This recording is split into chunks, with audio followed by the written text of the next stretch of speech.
Hello বন্ধুরা, সবাই কেমন আছো? আশা করি সবাই ভালো আছো। পায়েল বৌদির রান্নাঘরে তোমাদের সবাইকে স্বাগত।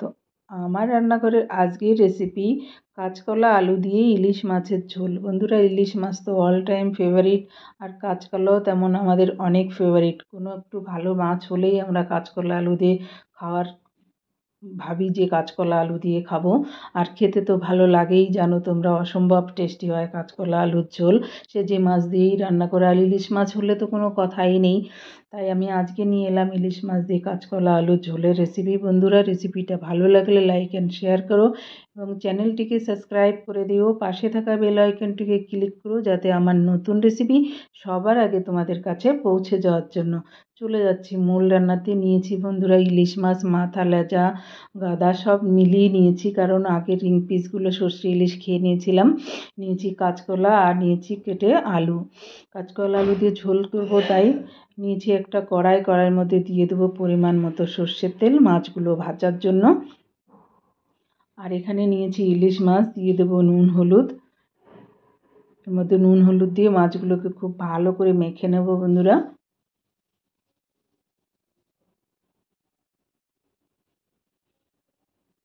নুন আর হলুদ দিয়ে মাছগুলোকে খুব সুন্দর করে মেখে নেব।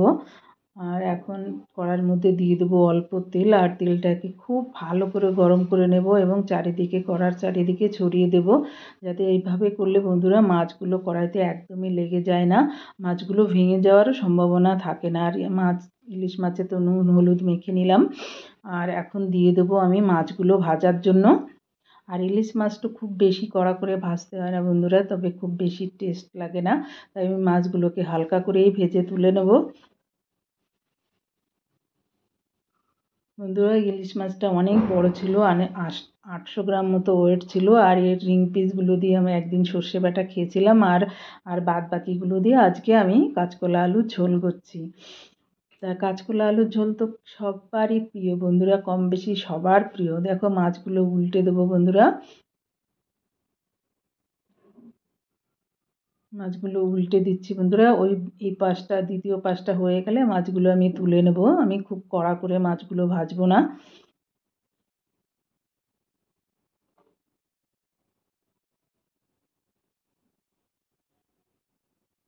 মাছগুলো খুব সুন্দর করে ভেজে তুলে নেব, মানে কড়া ভাজবো না বন্ধুরা। মাছগুলো দেখো, আর দ্বিতীয় পিঠটা হলেই আমি তুলে নেব। দেখো মাছগুলো ভাজা হয়ে গেছে, আমি এখন মাছগুলো তুলে নিচ্ছি। আর সর্ষে ইলিশ করেছিলাম, সর্ষে ইলিশের রেসিপিও তোমাদের আমি দিয়েছি, ওটা আমি কাঁচাই করেছিলাম। আর এই রেসিপিটা দেওয়া হয়নি, তাই আমি এখন দিচ্ছি। মাছগুলো সব তুলে নিলাম বন্ধুরা। আর ওই তেলের মধ্যেই আমি এখন দিয়ে দেবো কাটা আলুগুলো। আগে আলুগুলো একটু হালকা ফ্রাই করে নেব, তারপরে কাঁচকলাগুলো দেব। দিয়ে দেবো অল্প নুন আর অল্প হলুদ, আলুগুলো আর কাঁচকলাগুলো ভালো ভাজা হওয়ার জন্য। আর ওইটুকুই দিলাম যতটুকু দরকার। এবার আলুগুলোকে আমি হালকা করে আগে ভেজে নেব, তারপরে কাঁচকলা অ্যাড করব।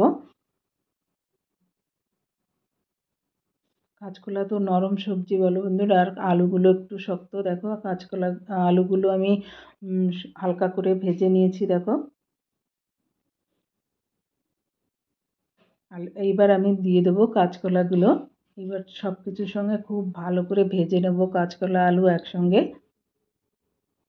সবজিটা বন্ধু যত ভালো ভাজা হয় বা কষানো হয়, তরকারিটা ততই ভালো লাগে। ঢাকা দিয়ে 3 মিনিট মতো ভেজে নেব আমি এটাকে।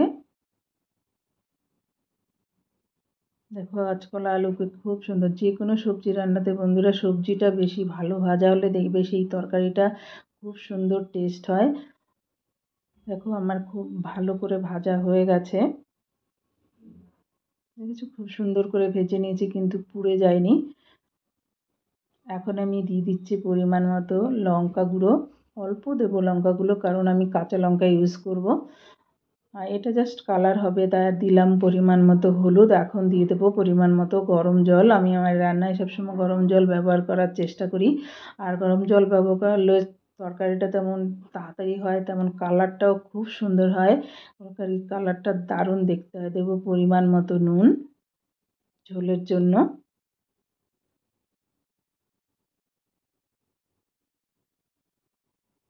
এটাকে আমি ঢাকা দিয়ে রান্না করে নেব। 6 মিনিট মতো ঢাকা দিয়ে রান্না করে নেব। দেখো একদম সুন্দর ফুটে উঠেছে ঝোলটা।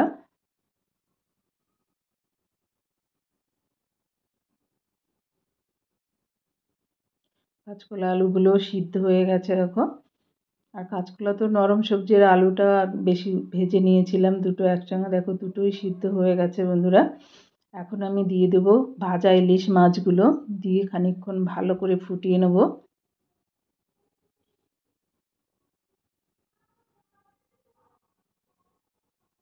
এখন আমি মাছগুলোকে তুলে নেব আগে, কারণ ইলিশ মাছ অনেক নরম হয়, ভেঙে যেতে পারে। সবার পাতে না দিতে পারলে আবার একটু লজ্জা লাগে আমার, তাই আমি মাছগুলোকে তুলে নেবো। সবসময় এরকম করি যাতে মাছগুলো ভেঙে না যায়। বাদ বাকি ঝোলটা নামিয়ে পরিষ্কার করে নিয়ে এলাম কড়াইটা।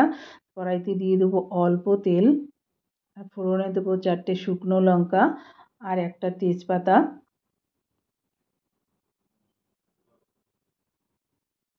আর এখন দিয়ে দেবো গোটা জিরে। বন্ধুরা এর মধ্যে আমি আদা পেঁয়াজ রসুন কোনো কিছু ইউজ করিনি, একদম সিম্পলভাবে রান্না করেছি। আর এটা তো খেতে অসম্ভব টেস্টি লাগে দেখবে। আর এখন দিয়ে দেবো সেই মাছ শুদ্ধ যে তরকারিটা তুলে রেখেছিলাম, আর এখন দিয়ে দিলাম বাদ বাকি ঝোল সমেত তরকারিটা ঢেলে দিলাম। এইভাবে ফোড়ন দিলে দেখবে বন্ধুরা তরকারিটা সত্যি দারুণ খেতে হয়, অসম্ভব টেস্টি হয়। আর একদম সিম্পল, এর থেকে কম মশলায় সবজি হতে পারে না বন্ধুরা। দেখো এর মধ্যে আমি কোনো কিচ্ছু দিইনি, একদম সিম্পলভাবে রান্না করেছি। আশা করি তোমাদের ভালো লাগবে। আর এইভাবে রান্না করে খেয়ে দেখবে দারুণ টেস্টি হয় খেতে। আর ইলিশ মাছ তো এমনিতেই টেস্টি মাছ, একটু তো টেস্ট হয়ই ঝোলটা। আর এখন আমি এটাকে ঢাকা দিয়ে 5 মিনিট মতো রান্না করে দেবো। দেখো কত সুন্দর কালার এসছে দেখেছো। এখন আমি একটু কাঁচা লঙ্কা বাটা ইউজ করলাম, আর দিয়ে দেবো পরিমাণ মতো ভাজা জিরের গুঁড়ো। ব্যাস এটুকুই আমার শুধু মশলা বন্ধুরা। ব্যাস এবার নাড়াচাড়া, কাঁচা লঙ্কাটা আমি পরে দিলাম এই জন্য বন্ধুরা, কাঁচা লঙ্কার ফ্লেভারটা থাকবে আর খেতে ভালো লাগবে। ঝালটা তোমাদের যে যার পরিমাণ মতো কম বেশি করে নিতে পারো, ওটার কোনো ব্যাপার না। যে যেমন খাবে সে তেমন ইউজ করবে। নুনটা একটু কম লাগছে বন্ধুরা, তাই আর একটু নুন দিয়ে দিলাম। নুন কম হলে যেমন খেতে ভালো লাগে না, বেশি হলেও তেমন খেতে ভালো লাগে না, তাই একটু দেখে দেওয়াই ভালো, একবারে বেশি না দিয়ে। আমি তো ওটাই করি, দরকার হয় দ্বিতীয়বার আবার ইউজ করি। দেখো আমার রান্না একদম কমপ্লিট। এখন সার্ভ করে দেখাচ্ছি, দেখো বন্ধুরা কত সুন্দর লাগছে দেখো দেখতে। কাঁচকলা আলু দিয়ে ইলিশ মাছের ঝোল রেডি। থ্যাংক ইউ বন্ধুরা লাস্ট অবধি আমার ভিডিওটা দেখার জন্য।